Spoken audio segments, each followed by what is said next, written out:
All right, this is CS50, and this is week 11, our very last, and yet curiously somehow our second. But it's great to see everyone here again, and the goal today is severalfold. Among the goals for today is to introduce you to applications of computer science in the real world by way of virtual reality, and we'll do that by way of CS50 itself, a bit of gaming, as well as by the world of archaeology, something that I myself took an interest in back in grad school, and we'll get, hopefully, a bit of emotional closure. Indeed, if you think back on what we've been doing this whole semester, whether you took some CS class before this or not, this class is entirely about problem solving. And the thing I would encourage you to keep in mind is that no matter how cryptic C might have felt, or no matter how you might have struggled with Flask or Python or any of the particular implementation details of problem sets, at the end of the day, everything we did really boils down to this mental model. And so truly, if you walk away with nothing else from CS50 other than this appreciation that even though you might not necessarily know in advance what goes inside that box, algorithms are the solution. Most everything we humans do, with or without computers, can be reduced to this form of problem solving. And realize, too, that just 12 weeks ago, 73% of you had never taken a CS course before. And then you went through Scratch, and then C, and then memory management, and then implementing your own hash table or try in your own web-based application, and soon your own final project. So I dare say that no one here is among those less comfortable anymore. Indeed, what ultimately matters now is not so much where you end up relative to your classmates, but where you all end up today in this week 11 relative to where you were in week 0. Indeed, it's worth noting that most of the course's teaching fellows and course assistants were exactly where you were just a year ago today. Indeed, I thought we would hit play on a short film that the staff has put together to paint a picture of exactly what it's been like for them since graduating from CS50. I give you CS50 Staff for fall 2016. I'm Analia, and this is CS50.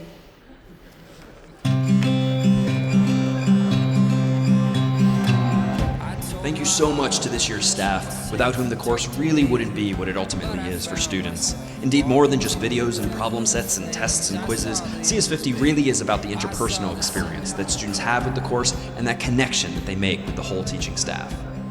So as a student, I really struggled to learn pointers, but I had a great TF, and he was just so inspiring that I really wanted to join the team myself. When I applied to Yale, I was an English sociology perspective double major, and now I'm a computer science major. So if that's a little bit about how much CS50 changed me. You can come in, take the class, do well, and even know the material so well that you're teaching the next year. CS50 is one of the best opportunities you're going to have here while you're an undergraduate to teach a course to your peers and to really be a leader amongst your peers. When you teach something, you're able to gain like 10 times as much knowledge as when you just learn it. I've become much more comfortable with computer science fundamentals just by teaching them rather than taking classes on them.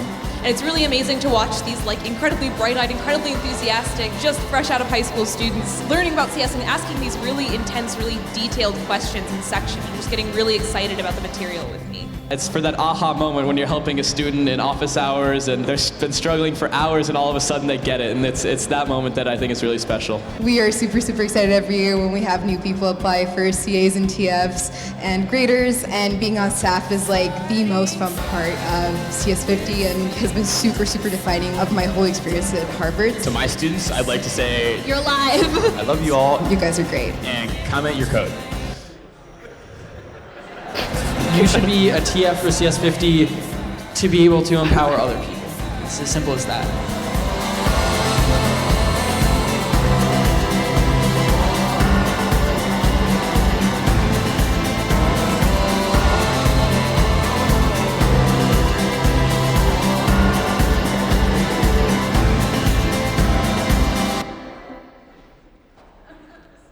Allow me to take a moment now to thank a number of members of the teaching staff, among them Maria and Walter, Doug and Alec, Rob, Zamila, and truly CS50's whole team. In fact, if you've never actually clicked on the staff link on CS50's page, thanks to Luke and the production team, you'll actually see the biggest abuse of animated GIFs ever. But it brings to life the entirety of CS50's team here. And so thank you so much to the entirety of our staff, our teaching fellows, course assistants, producers, everyone here in Sanders who's been helping helping us out all term, and everyone who's been helping us out even before this term. In fact, one of the most frequently asked questions at CS50 lunches or whenever I've chatted with folks one-on-one has been essentially along the lines of, and we just got this question today, what's with the weird black and white dramas at the end of lectures? And indeed, if you haven't noticed, at the end of most every lecture is a little vignette inspired, in fact, by Citizen Kane, a film that you may have seen. And even if not, it's meant to, when watched contiguously, to tell a CS50 variant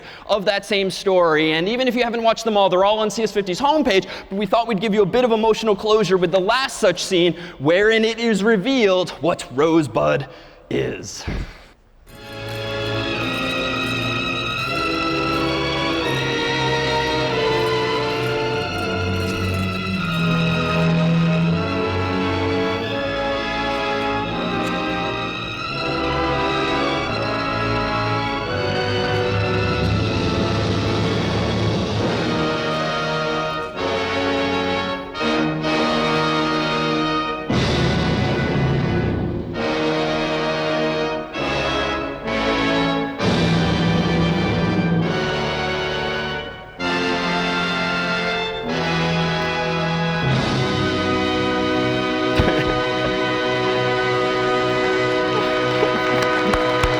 So if you have no idea what it is you just watched, that's fine. Take a look at CS50's homepage, where all of them are now concatenated together. What you may have noticed, either from our first week's lecture or from some of the videos that have been going online over the course of the term, is that there's been this thing here, this special camera that has 8 lenses on it. Because for the first time this year, we thought we would try to push the envelope a bit technologically, bringing into the classroom a new form of technology that you've perhaps seen gaining steam in gaming and in industry more generally, virtual reality, or VR, which is a technology that allows a human to either, in simplest form, take their mobile phone and pull up Facebook or YouTube or the like, and sort of see around them the entirety of some three-dimensional space just through the lens of that rectangular region. But better yet, if you actually put on a special headset like Google Cardboard or Samsung Gear or Oculus Rift or HTC Vive or bunches of others, you can actually transport yourself virtually to a space like that. So if you've been wondering what it's been like to sit in on lectures all year round in Sanders, you can actually go back and relive that experience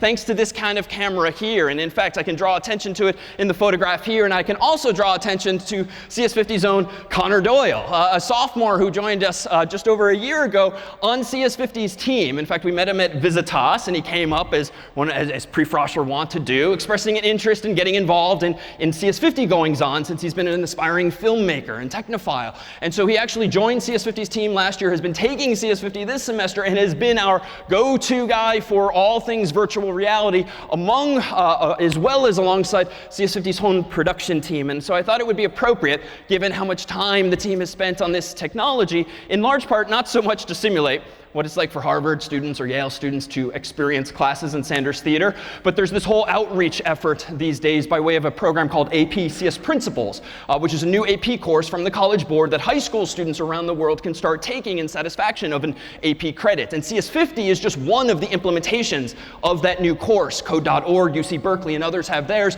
And so really the overarching goal of this kind of technology is to give a window into a classroom that high school students or adult students online couldn't otherwise participate in from such afar. So allow me to invite up CS50's own Connor Doyle.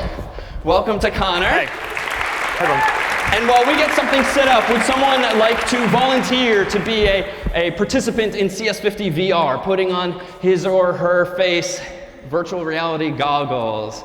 I can't quite see that many faces with the lights. Okay, right here. Okay, come on down. Wonderful. Tiptoe past the camera. There we go. All right.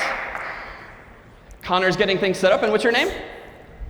Jonathan. David, nice to meet you. Come on over here. And so if we put you center here, Connor, as we get Jonathan set up here, what is it we're about to do, and what is it he's about to experience? Sure. So the Nokia Ozo camera has 8 sort of sensors on it, and it's capturing the entire world. So wherever you are on stage right now, it's capturing you. And you can't really escape it. So what we're doing is we're taking the HTC Vive, which is a room-scale VR experience, one of the best headsets on the market, I think, right now, and we're going to put it on you, and we're going to go back to week 0, and you're going to relive sort of week 0 experience with this sort of HTC Vive headset. And so after each lecture, what CS50's production team is essentially this. It's a little washed out on the screen here, but it's 8 images from each of the lenses, and then using special software, they stitch it together in such a way that the resulting image is essentially a video that's a full 360 degrees. In fact, the reason it looks distorted here is because once you put the headset on, does it wrap that world around your head so that if Jonathan looks up, down, left, or right, his eyes are actually going to be seeing something a little different. So we'll change the screen here to Connor and Jonathan's setup. So you are seeing now, if we could perhaps dim the lights, what Jonathan is seeing on his own headset.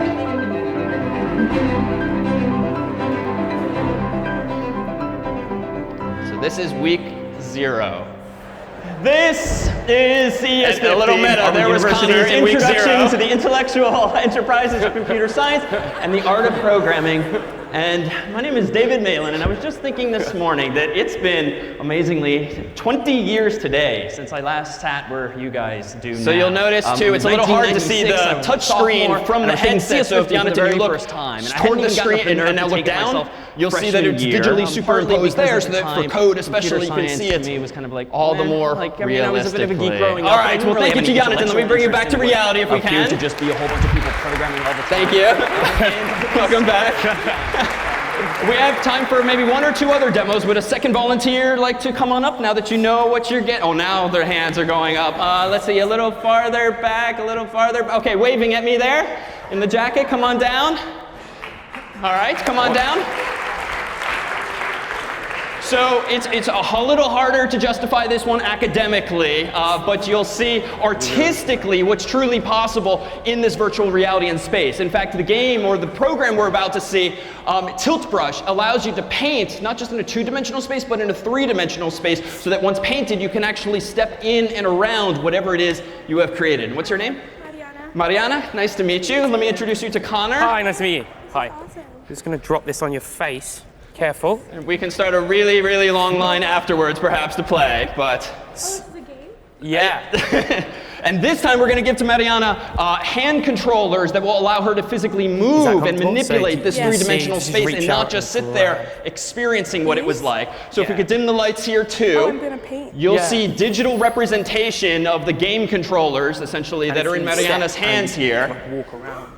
I can go inside of it? Yeah, if you look. Do you want to go ahead and spell something out? Thought I would. Okay. This is my name. In a really big circle, yeah. Oh, nice. And now notice you have a few feet. I can go. You can go a few feet. Ooh. And notice you can look around in that 3-dimensional space, because what we have on this stand here and this stand over here are little sensors that are essentially talking to the hand controllers that Mariana has, and it's figuring out, relatively speaking, her position in space. Very nice. You're not coming back, are you? Okay. All right, a big round of applause if we could for Mariana. Oh, thank you. Yeah. Thank you. And can we get one more volunteer, and then we'll move. Okay, 2 hands right here. Come on down. What's your name? I'm Joseph. Joseph. All right, Connor, what do we have in store for Joseph? So this is my favorite game coming up. This is essentially Fruit Ninja in VR. So basically what that means is you're going to be getting like samurai swords, and you can just like slice it through. It's awesome, it's wicked. So we'll get this up real quick. One moment. There we are. All right. Okay. So yeah, drop that on your head, on your eyes. There you go. All right. And put this behind you. I'll give you the samurai swords. So if you step forward now and hit, if you look,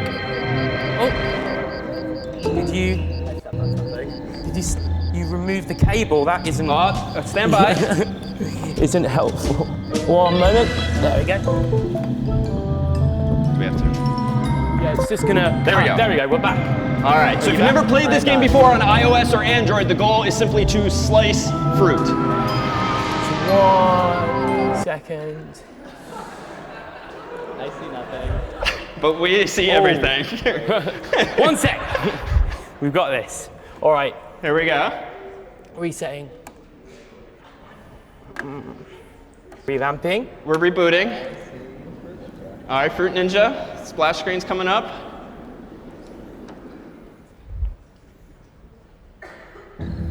Yes. We're back. Here we go. All right. So if you look and slice the banana, arcade. There we go. Turn them on. And there we go. Woo. Arcade.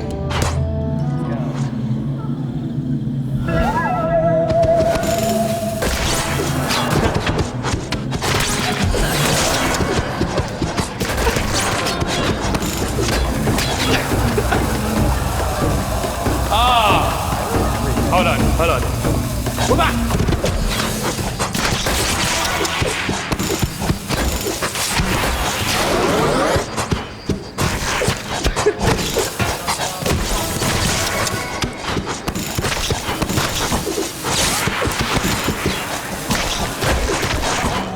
That's basically the basic experience. Yeah, that's all right.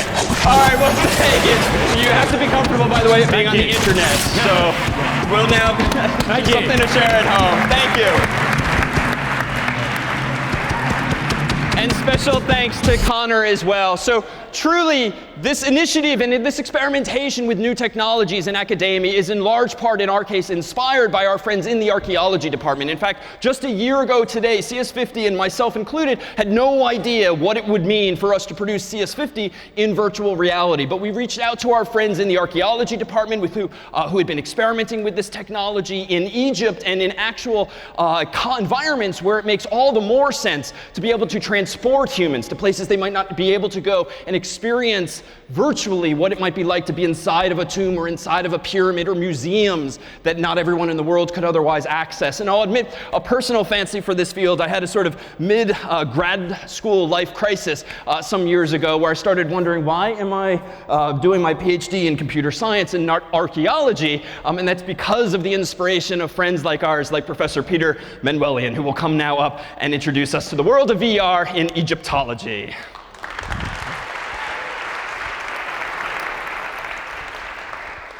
Thank you. All yours. Emotional closure and fruit slicing. I'm not sure I can match that, but I'll do my best. So I'm going to take you back into the past, and just while he was thinking, why didn't he go into archaeology? I'm thinking, why didn't I go into computer science? All right, I'm going to take you to my favorite place in the world, outside of Harvard Square, of course, which is the Giza Pyramids, a place I've been involved with for quite some time. And this is all about using the tools of the future, what you're doing, to study the past, basically. The great golden age of archaeology worked at the pyramids for many, many decades, and you can see it's still going on. The black and white shot is really from the Indiana Jones days, and then down below is a recent photograph. Why do we go back to this place? Because there's still a lot of really cool stuff there. There are tombs all around the pyramids from about 2500 BCE, and these tombs are loaded with scenes and statues and anything you want to know about ancient Egyptian culture and civilization. It's all there in frozen moments on the walls. There are gorgeous small objects that have come out of these tombs, and there are museums all over the world. And then there's big stuff too. There's hidden temples under the sand, fantastic pyramids, private structures as well, and some of the great statuary that we've ever found. These are in the Museum of Fine Arts, and you may have seen them. We owe all of this to one guy, and do you know where that photograph was taken? Right outside that door. Yes, this is the class of 1889, and my predecessor was George Reisner, and there you can see him in his class photo. In those days, they took them right outside the doors of Mem Hall. So this is the guy who created something called the Harvard University Boston Museum of Fine Arts Expedition, and all of you should be feeling justly proud of a 40-year expedition that worked at 23 different sites up and down the Nile. I'm just going to talk about the Giza Pyramids up towards the top of this map here, but everything in red that you see is a Harvard MFA expedition site. So this guy died at the pyramids in 1942, and he's actually buried in Cairo, but he left behind a massive archaeological archive, and it's full of stuff like this. And so problem solving, as David was saying at the beginning of the hour here, this is basically all about problem solving. So how do we take this incredible archaeological archive that's locked up in boxes and rolled drawings and diaries and typescripts and glass plate negatives, how do we make that accessible? How do we study the past in ways that we haven't been able to do before? And there's great stuff here. There's register books. On the right, that's the SQL database of its time, right? Enter every object, give it a drawing, give it a number, diaries that describe what they did every single day, photographic registers, and that's what we did. We started out making databases of all of these things. This is way back in the year 2000, and thanks to the Mellon Foundation in New York and about $3.5 million. So it's linking, it's intelligent connections between all these diverse types of data. Photographs, drawings, diaries, statuary, records, notes, cards, everything. All of it's centered in the middle there around the tomb that relates. So pick a certain tomb, find out what we got. What do I mean by that? Let's walk it through one particular piece. So here's a statue lying in its burial pit as it was found in 1936. We find it. We take it up to the dig camp, which, by the way, behind the pyramids was called Harvard Camp. We take photographs of it in glass plate negatives. There you see the statue of the standing male from the 5th dynasty. It gets entered in the diary record for what happened that day in April of 1936. Then we have the SQL database, right? The object register book, where it gets a sketch and a description and measurements and photographic negative numbers and all that. Plan and sections of the tomb shaft of the pit that actually came from. Preparing up the manuscript for publication eventually. And then the big decision, does it go off to the Cairo Museum? Does it come all the way back to Boston? And the packing list tells you what went where. And eventually this particular statue came back to Boston, and you can see it today in the Museum of Fine Arts. So our database, and there's a sample page on the right, which is pretty confusing looking, and we're working on something better now right here at Harvard. That's the page that would link the tomb and all the associated data. So you could do any kind of faceted search on the items that you see down on the right-hand column there. Who are the people related? What are the objects? What are the photographs? What are the drawings? What's unpublished? What's published? All of that together. So the relationships get pretty complex, as you can imagine. And here's one of our little site maps that shows us each of those blue balloons. The big ones would be a site or a tomb, and you can see all the stuff spinning off of it. Related items that allow you for faceted searching. And the more items there are, the more granular that you can get. So, problem solving. How do you take this traditional archaeological archive and put it in some kind of organized arrangement that for today's technology will make it useful for scholars? So here's our layout of our forthcoming website and all the different pull-down menus and options that we're trying to do. And we did create this Giza website. You can see the URL at the top there. That's where the traditional data is. Then we teamed up with a 3D modeling company in Paris called Dassault Systèmes, and we said, why don't we build a 3D model of the entire site of Giza? And my megalomania was, of course, to try to put every single tomb and every statue and every ceramic pot back in place eventually. Well, we're not there yet, but we're getting there. So down below, this website is also fairly old now, and it only works on PCs, unfortunately, not Macs, and we're working on something new. So the goal is to combine the traditional data up top and the 3D data down below into a new Harvard-owned, Harvard-hosted Giza website. And that's where the computer technology comes in. So it's Studio Max and Maya and programs like this, starting with the archaeologically responsible maps and plans and drawings, creating wireframe renderings of these tombs and the statues and the objects, and then putting them together and adding textures and adding realistic appearances. So here's a cluster of tombs on the west side of the Great Pyramid. You can see the original archaeologist plan drawings there in front. From there, we get to this, and we get some pretty realistic and amazing things. Now you can start to experience a place like the Giza Plateau in ways that a human being can't when you go to the site itself. We can study what's above ground. We can study the burial shafts that are down below. I always dream of this, what I call the tomb's eye view of Giza, being underground in the limestone bedrock and looking upwards.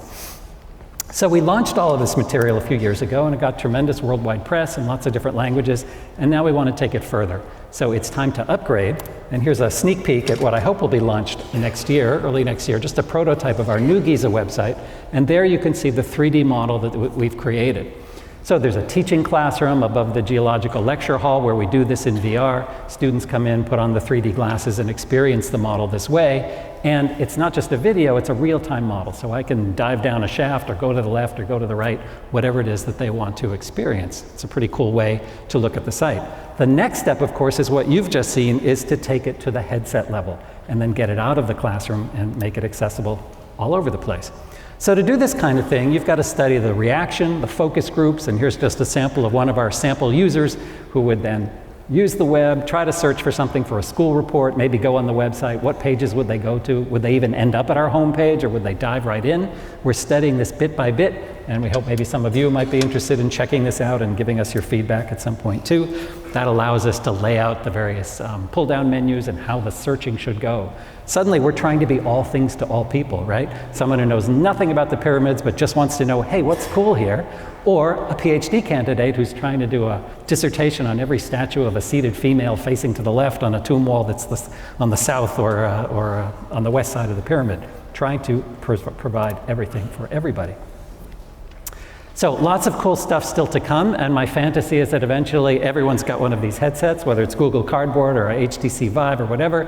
Wherever you are in the world, everyone logs into the same file, and we are all standing virtually together in front of the Sphinx, and I can be giving my lecture there. And then I'll say push button 2, and we'll go inside the Great Pyramid and continue the talk. So I want to leave you with just one other experiment that we did, which was kind of fun, and that's where the computer world has taken us back into the physical world. Normally you go from physical into virtual. We went backwards in this experiment. So in 1925, that area that you see circled right there was the site of an amazing discovery of a hidden, disguised burial shaft that went 100 feet down underground. And at the bottom of this was a chamber that had tons of stuff completely deteriorated and in tiny little bits. And it turned out to be the burial place of the mother of the king who built that Great Pyramid right to the right. Her name was Queen Hetepheres. And she had a lot of amazing furniture down there, but it was in tiny fragments because all the wood had deteriorated. So there were reproductions and restorations of some of her stuff, but this is the fanciest one. This is a throne or a chair, and it took about a decade for the archaeologists to make that reconstruction drawing. Could we maybe dim the lights a little bit and see the 3D model here? This is our 3D model of experiencing that chamber with everything restored. So now you see all the furniture, the bed canopy, the curtain box, the chairs, the carrying chair. And over on the right, that's the fancy chair with these amazing falcon arms and inlaid faience tiles and gold gilding. So we studied the original fragments, these are in the basement of the Cairo Museum, and tried to figure out, could we put this together? And yes, indeed we could. So we made 3D printing models from our computer model, nice tiny little ones. We should sell those in the shop someday. There's our 3D computer model of the chair, and we thought, can the computer actually drive the milling machines to actually make this thing? And sure enough, they can. So this is a CNC routing machine, a shop bot, and you see it's actually carving one of these lion-shaped legs, and there's the arm, the falcon is taking shape in this piece of wood, all made possible by ones and zeros, right? By the computer model originally created from archaeological plans and drawings into 3D Studio Max, and then out the other end as wood, and as gilding, and as faience tiles, which we created with the Ceramic Center across the river, and my thanks to Kathy King for her help there. And then, wouldn't you know it, we have a full-size gold and inlaid chair of Queen Hetepheres, which you can see in the Semitic Museum on Divinity Avenue anytime. Free admission, come by anytime and experience that chair. So the computers and the databases and the simulations and the VR are helping us go in all these different directions, ask new research questions we haven't been able to ask before, and hopefully get new answers as well. So some of my classes end up in this visualization lab classroom that I mentioned before, where in 3D, or even in aerial shots like Google Street View and Google Maps and things, we can experience the site as it is today, as it was in 1920 during a great discovery, or all the way back to the 4th dynasty, 2500 BC. It's great fun. And as I mentioned, the next step is to get it out of the classroom and into hands like yours, so you can all be experiencing this type of amazing, immersive exposure to digital archaeology. Back at the site, we're involved with some other interesting projects too, such as shooting cosmic particle rays at the Great Pyramid right there. These are muons, and what they tell you is where there might be unknown cavities, corridors, and chambers inside the Great Pyramid. These have been announced in the news recently, and we have more work to do. But you're looking at the facade of the Great Pyramid, and all those little white dots are showing anomalies or voids where, who knows, there may be previously uncharted corridors and chambers. Stay tuned for more on that. So I'm also, in addition to professor of Egyptology, I'm the director of the Harvard Semitic Museum, and my goal is to try to blend the ancient artifacts with some of these new technologies in the galleries. So I hope next time you come, you'll be able to see touch tables and some of these VR experiences and ways to bring these ancient artifacts alive. And in previous years, we've actually listed the types of interesting projects and challenges that we face in the hopes that experts like you might want to get involved at some point and build some tiny little app here and there. I know we're a little late in the semester to take on any of this year, but keep these things in mind if it's something that you want to get involved with. Or just for more exposure to ancient Egypt, a couple of classes that are kind of fun. One is a gen ed class I do called Pyramid Schemes, and the other is just on the Giza Plateau, and those are coming up in the not too distant future. Why is this important? Why should we worry about this? Well, take a look at what's happening at the site and at these objects. Things that were in great condition as late as 1920 now look like this. So before, above, after, down below. Or over on the right, the beautiful paint on that sarcophagus, which today is in the Brooklyn Museum, and you'd never know it was decorated or painted. All of it is gone. So in many ways, you can study these archaeological sites better from the archives, from the photographs, from the VR reconstructions, from the immersive modeling, than you can even if you go out to the site or even if you look at the artifacts today. Which one of these things will survive longer than the other, do you think? I leave it to you to be the judge of that. Right? How many devices do you have that just don't work anymore? Or the discs that run in them don't play? Or something's locked up and frozen on you? Well, down below, limestone rules. So I will finish with that. I thank you for thinking about the future, and I thank you for taking this course, and I also want you to think about the past and the future together and the ways that we can combine these tools and unleash not only where we're headed as a civilization, but where we've come from. Thanks very much.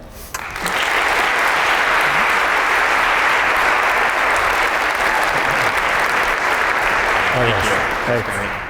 So in addition to acknowledging all of the course's staff who've been so involved behind the scenes, we wanted to take a moment and acknowledge some of the course's students by way of something that might offer us a bit of comfort, perhaps, versus this past weekend. Let me go ahead and open up a window here.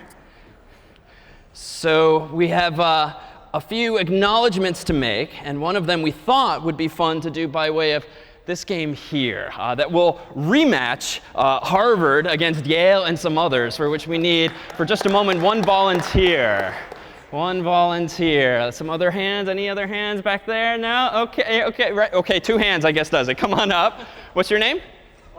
Arpith. All right, Arpith's going to come on up, and from here we'll transition to later problem sets and a final look at, nice to see you, what lies ahead. So this is Ivy's hardest game by one of your predecessors. Come on around over here.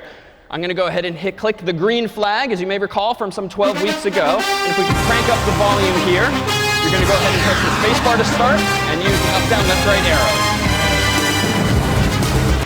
You can't touch this. You can't touch this.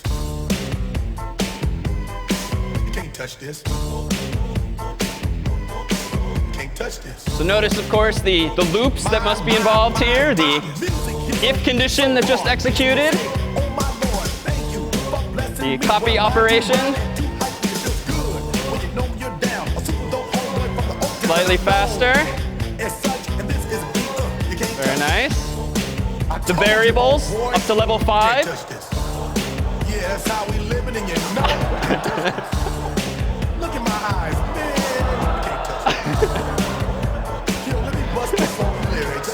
Fresh and band, you got it like that, now you know you want to dance. So move out of your seat and get a fly girl and catch this beat while it's rolling. You have lives you can spend. Hold on, pump a little bit, you know what's going on, like that.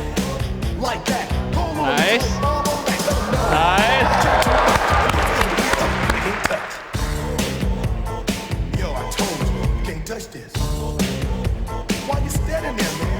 Nice, level 7. Sound the bell, school is in, sucker. Can't touch a song or rhythm, making them sweat. That's what I'm doing. They know. We're talking about the hammer, we're talking about a show that's hot and tight. Singles are sweet. To learn. Nice to burn the charts. Nice. Either work hard or you touch this. You can't touch this. Second to last level, level 9. Level 10.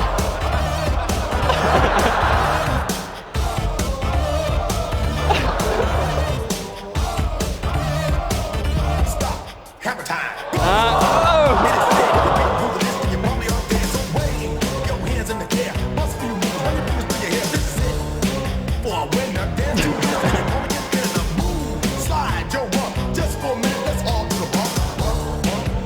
Do it. Can't touch this. It's beatable. I practice. You can't touch this. Ring the bell, school's back in. Break it down.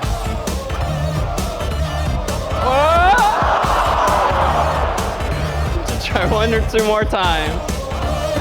2. Stop. Have time. All right, one more.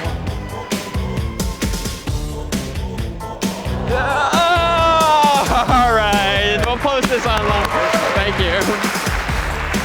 We'll post that online if you'd like to tinker as well. So you may recall that in addition to problem set 0, there was problem set 4, for which there was some icing on the cake at the end, whereby you were challenged to find as many of the computer scientists as you could. And we wanted to acknowledge a few of your classmates, Pedro, Vicky, and Mikhail, all of whom sent us quite a few selfies of the staff, beknownst or unbeknownst to them. So some fabulous prize awaits you via your email. In problem set 5, meanwhile, you'll recall that we had the big board, and this was an opportunity to try to minimize how much running time and how much space you ultimately use. It turns out that this year's big board was dominated largely by CS50's own staff, who were formerly students, at least, themselves, and had an extra year to refine their code. But we did want to acknowledge CS50's own Derek Wang for being atop the board among the students. So congratulations to Derek. You too will see something in your email as well. Now, you might recall this year was the first ever coding contest, which was either an opportunity for a well-deserved week off or to challenge your classmates with a number of coding problems that were available online, and you could work in teams of 2 or 1 or 2 or 3 or 4. And we'd like to acknowledge the teams that ultimately ranked atop that big board. In 3rd place this year, which now feels a little dated, was We Miss You HUDs. Stay tuned to your email for a fabulous prize. In 2nd place was the fabulous prizes. In 1st place was Big Board Big Boys.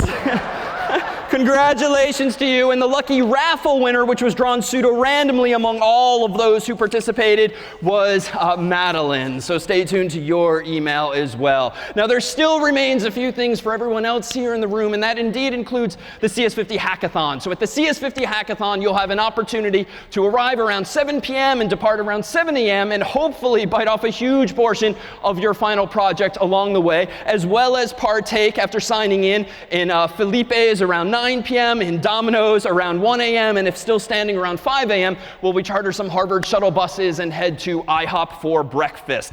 Meanwhile, throughout the evening, will the staff be building their own projects like this, decorating the space in all of the food and support structure that you might like, but ultimately it's this kind of opportunity, really one of those few collegiate experiences that hopefully you take with you for some time, this one focused alongside classmates and staff in accomplishing your very last goal for the term. So beyond that, there will be therapy dogs too. Picture here is Milo and Jordan and Maria from on stage. So take a look at this URL here. This will be on the course's website if you'd like to register in advance for that. And we'll follow up by email with more details. And then lastly is truly the climax of the course. Back in the day, would we do final project presentations in a fairly traditional way? Everyone gathers in their sections and everyone walks through their projects. And no one's all that inspired. And so a few years back, what we decided to do was to invite the whole campus. And so indeed, these days, do some 2,000 plus people attend, students and faculty and staff and even middle school students and high school students from the nearby area to come see what you have accomplished by term's end. And we'll set up a whole lot of tables. You'll bring your laptops. There'll be food, friends from industry, and more. And it will be quite the opportunity ultimately to take pride, we hope, in all that it is that you've accomplished this semester, just like your predecessors past, and there will be cotton candy this year as well. So in all seriousness, we do hope that out of this class you have gotten a better appreciation for how to go about solving problems and some more tools in your toolkit, and hopefully ultimately all the more comfort and confidence in approaching those problems, whether they're inside or outside of computer science. Before we adjourn to the pub downstairs where quite a bit of cake awaits, allow me to dim the lights one more time for fall 2016 and give you what was CS50.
This was CS50, and cake is now served.